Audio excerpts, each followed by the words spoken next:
Assalamualaikum warahmatullahi wabarakatuh. Bismillah walhamdulillah wassalatu wassalamu ala rasulillah wa alihi wa sahbihi wa man walah wa ba'du. Di sebuah video di YouTube terlihat Kiai Imad sedang mengisi sebuah seminar dengan tema validitas nasab dzurriyyah Nabi Muhammad SAW di Nusantara. Cakupan seminar ini adalah seminar nasional kebangsaan. Dari judul ini sudah lucu. Kenapa? Karena judulnya seminar nasional, tapi yang hadir justru hanya pendukung-pendukungnya saja. Ya, yang tepuk tangan dari golongannya mereka saja. Kurang tahu apa maksudnya, wallahu a'lam.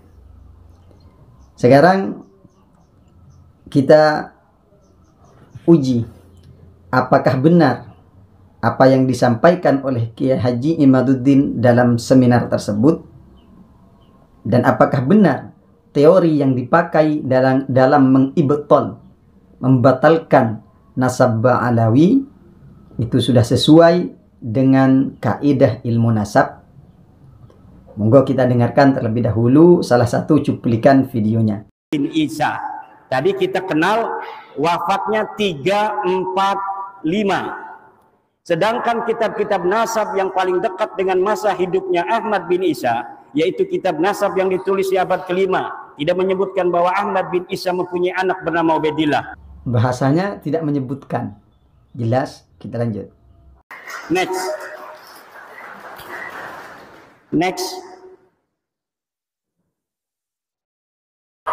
Next katanya.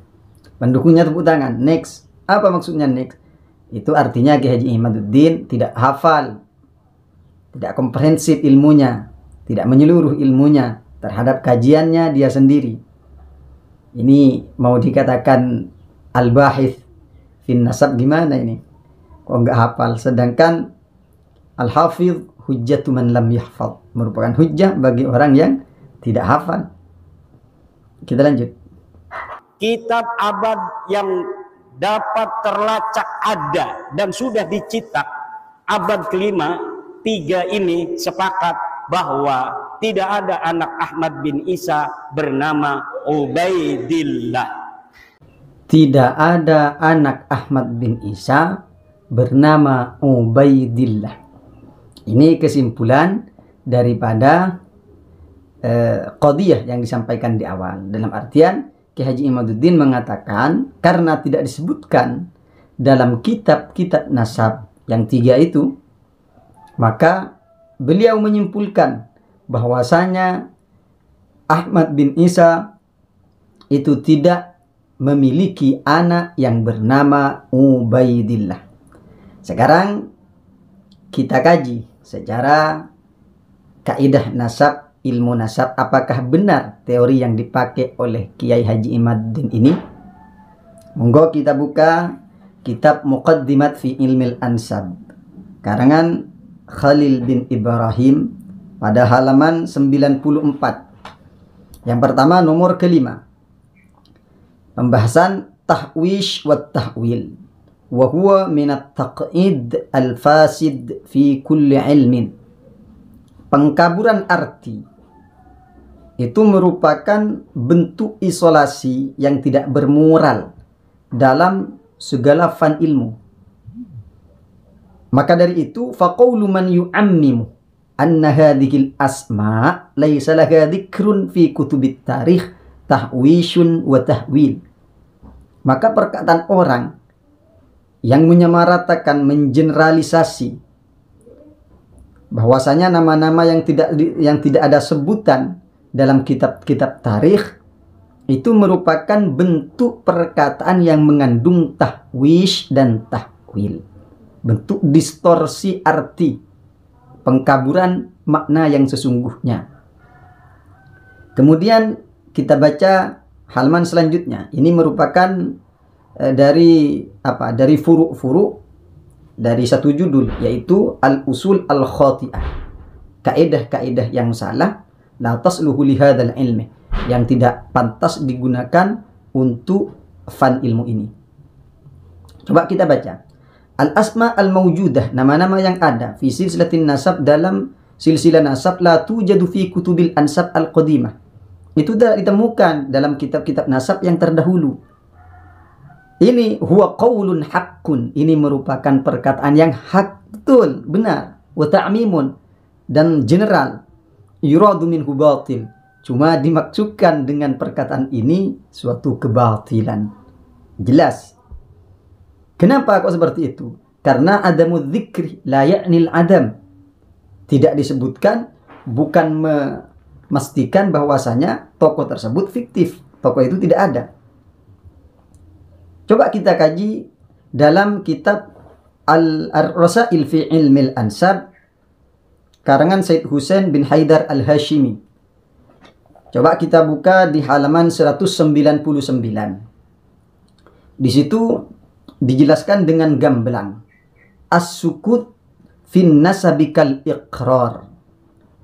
Diamnya ulama dalam hal nasab itu sama halnya dengan mengikrar, mengiyakan, mengamini terhadap kesohihan nasab yang sudah berkembang, seperti halnya nasab Ba'alawi. Kenapa Kimat sebagai peneliti kok melewati kaidah-kaidah ini? Apakah memang betul beliau tidak hatam terhadap kitab-kitab nasab yang ada? Sekarang dalam Rasail fi Ilmil Ansab dengan jelas gamblang dikatakan as-sukut fin nasab kal iqrar. Sama seperti ikrar. Kemudian dibantah, loh, as-sukut itu tidak bisa dikatakan adamu dzikri. Jangan diposisikan dalam posisi yang sama, dalam porsi yang sama. Kalau seperti itu saya jawab. Coba kita buka di Al-Kafi Al-Muntakhab fi Ilmin Nasab. Di halaman 91 sampai 92. Judul As-sukut 'alan nasabi wa adamu dzikrihi. Apa maksudnya? Di sini sudah memberikan indikasi kuat bahwasanya sukut dengan adamu dzikrihi itu sama. Tidak ada bedanya, cuma beda lafaz saja. Coba kita baca selanjutnya. La yu'tabaru sukut fi ilmin nasab li'anna sakit yahtamilu fi amrihi al-jahalah awil akhdhu an jahilin awil iqtisar. Wa rubbama yakunu dzikrun nasab fi kitabin akhar lam yasilna. Ketika dalam kitab nasab tidak disebutkan, ketika ulama sukut dalam menyebutkan sebuah tokoh, maka kita jangan mengindikasikan bahwasanya itu tidak ada tokoh tersebut. Gimana caranya? Jangan dihiraukan. Jangan dihiraukan. Barangkali ada di kitab nasab yang lain, cuma belum sampai kepada kita. Atau barangkali memang tidak disebutkan karena ingin mengiktisor. Seperti itu. Contohnya di sini. Ibnu Inabah. Lam yadhkur fi kitabihi Umdatit Talib. Ibnu Inabah tidak menyebutkan dalam kitabnya Umdatul Talib ahadan min abna'i amumatihi. Salah satu daripada putra-putra dari pamannya. Padahal itu pamannya. Berarti semasa dengan Ibnu Inabah. Ma'anna minhum ahada a'yanil ha'ir wa huwa Matlub bin Ma'ad. Padahal termasuk dari orang-orang di daerah Ha'ir tersebut ada seorang yang bernama Matlub bin Ma'ad min Bani Inabah. Ini sudah jelas. Siapa yang menyebutkan An-Nasab Abdul Hamid Al-Abbasi? Beliau 805 Hijriah.